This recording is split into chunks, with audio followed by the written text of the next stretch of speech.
सतनाम बंदगी साहिब, सतनाम बंदगी साहिब, सतनाम बंदगी साहिब।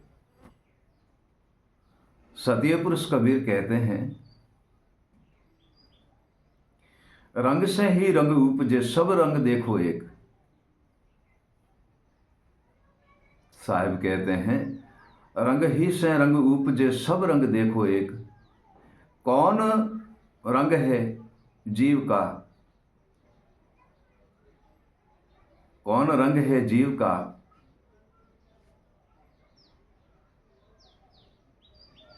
साहिब का श्लोक है। रंग होते ही रंग उपजे सब रंग देखो एक। कौन रंग है जीव का, संतो करो विवेक। हे प्रिय सज्जनों, हर वस्तु का रंग ठहरा हुआ है, हर वस्तु का रंग है, तथा साहिब कहते हैं जीव का कौन सा रंग है। साहिब कहते हैं जीव का कौन सा रंग है। लीला है, हरा है, पीला है, काला है, सफेद है, शाम है। क्या वर्ण है उनके, रंग कैसा है। साहिब एक श्लोक में कहते हैं, जर्दा मुर्दा कुक है सो अंग सर्वे श्वेत। जर्दा मुर्दा कुक हुए सो अंग सर्वे श्वेत। जागृत रूपी जीव है कहे कबीर विवेक। ये प्रिय सज्जनों, जीव का रूप जागृत है, रंग जागृत है, जागृत रूपी है। और जब जीव जागृत हो जाता है तब निज चेतन की प्राप्ति करते हैं। प्रिय सज्जनों, जीव जागृत जब होता है तो रूम रूम में प्रकाश होता है। मन जागृत होता है तो सुरता, बुद्धि, आत्मा और जीव को चेताता है। ये एक दूसरे के सहायता करते हैं तथा मन को जागृत होना चाहिए। मन जागृत होता है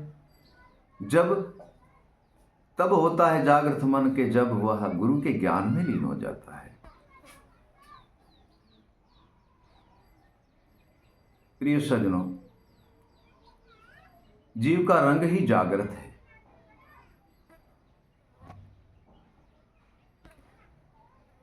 साहिब कहते हैं, जागृत रूपी जीव है जो सब वस्तु को पाए। साहिब कहते हैं, जागृत रूपी जीव है सब वस्तु को पाए। वही अविगत अविनाश जीव है, परम तत्व पद पाए। जीव की हद टूट जाती है। जब जीव की हद टूट जाती है तो चेतन हो जाते हैं, तो जीव रहा नहीं, फिर वह ब्रह्म बन जाता है और ज्ञान और विवेक में लीन हो जाता है तो निज चेतन ब्रह्म हो जाता है, आत्मा में लीन हो जाता है, आत्मा ब्रह्म हो जाता है।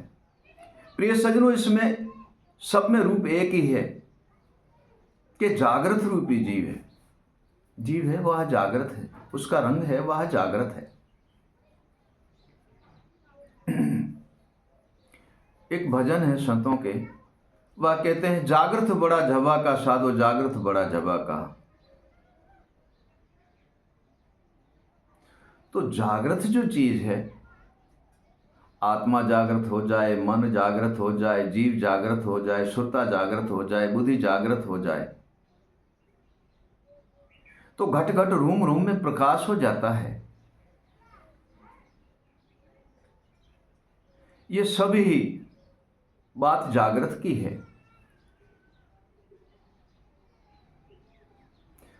जब तक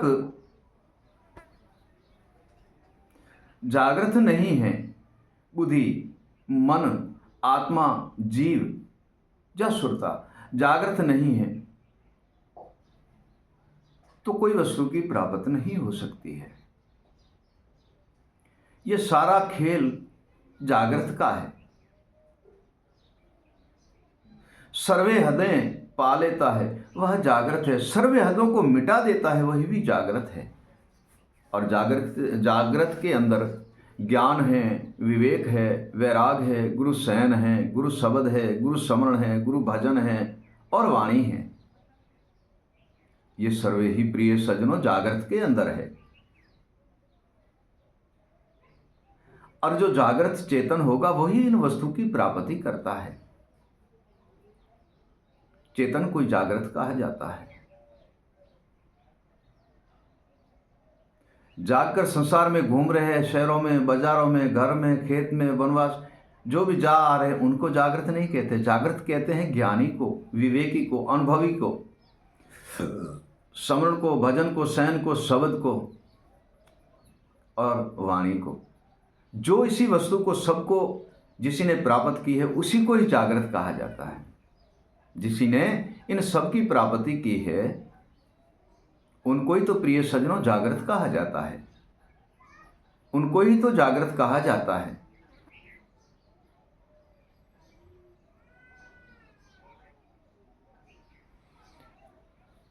जब जीव मन, बुद्धि, आत्मा, सुरता सर्वे ही जागृत हो जाता है तो वह ऐसे गढ़ बना लेते हैं जहां काम, क्रोध, मद, लोभ, मोह, अहंकार, अभिमान, हर्ष, शौक, दुविधा, भ्रमना, कल्पना, चंचलता, आलस, निंद्रा कोई उसके पास नहीं आते हैं, क्योंकि जागृत है। और जागृत के अंदर सर्वे ही वस्तु की प्राप्ति होती है। समझ लो कि एक नगर में 100 घरों की बस्ती, एक नगर बना हुआ है। कोई जागृत नहीं है तो वहां से चोर चोरी करके चले जाएंगे। हे प्रिय सज्जनों, उनमें एक जागृत में है और जाग रहा है तो वह चोर चोरी नहीं कर सकते उसी नगर में, क्योंकि एक भी तो जागृत है ना। उसी नगर में चोर चोरी नहीं कर सकते। ठीक ऐसे मन, बुद्धि, जीव, आत्मा और सुरता और जीव ये सर्वे ही जागृत हो जाते हैं तो काम, क्रोध, मद, लोभ, मोह, अहंकार, अभिमान, हर्ष, शौक, दुविधा और भ्रमना तथा एक ही है कि अहंकार और अभिमान और क्रोध कोई भी, इन जितने भी है इनमें से कोई भी उसके पास नहीं आ सकते, क्योंकि जागृत है। मन के पास जाएंगे तो मन ज्ञान में लीन है, विवेक में लीन है। शब्द के पास जाएंगे ये सारे, और सुरता के पास ये सारे जाएंगे तो सुरता शब्द में लीन है। जीव के पास जाएंगे ये सारे तो गुरु के वैराग में और गुरु स्मरण और भजन में जीव लीन है। बुद्धि के पास बुद्धि के पास जाएंगे तो बुद्धि अनुभव में लीन हुई है।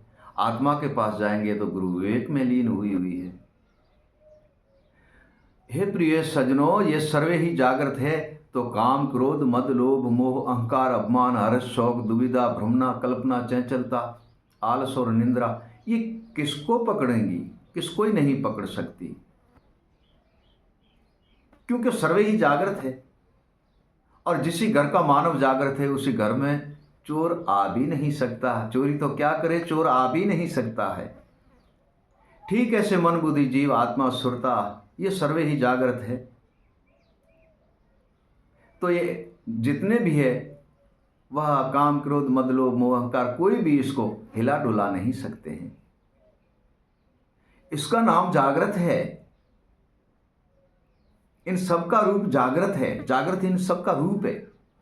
जीव का भी रूप जागृत है, मन का भी रूप जागृत है, सुरता का भी रूप जागृत है। हे प्रिय सज्जनों, ये जब जागृत हो जाते हैं और चेतन हो जाते हैं तब तो वह सर्वे ही वस्तु की प्राप्ति कर लेते हैं। निर्बंध को भी खोजते हैं, निराकार को भी खोजते हैं, अविगत को भी खोज लेते हैं और अविनाशी को भी खोज लेते हैं। आत्मा को चीनते हैं, परम तत्व को चीनते हैं, परमात्मा की प्राप्ति कर लेते हैं। अविगत आत्मा की खोज करके शून्य मंडल से होकर के अविगत पुरुष में लीन भी हो जाते हैं, तथा काम जागृत का है। चेतनता और जागृत का काम है।